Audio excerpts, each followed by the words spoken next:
اختلاف بقى ان الكابتن رمضان كسبان 1-0 وقفل ملعبه وقفل السيستم بتاعه. انا عايز 3 بونت زي ما هو طلع برده اتكلم من غير ما نعرف احنا كابتن خالد اللي هو بيلعب على 3 بونت بتاع كل مباراه. قفل ملعبه ووصل والنتيجه كانت ايجابيه.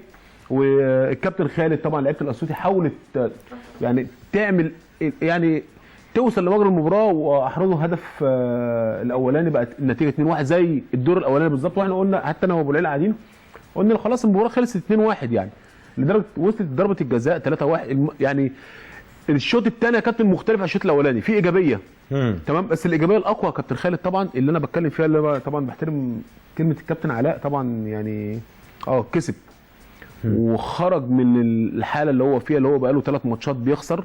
وبالاخص هو بيقول لك انا قابلت 3 فرق كواي الزمالك وادي دجله النهارده سموحه طبعا. خد النهارده 3 بونت و3 بونت صعب جدا.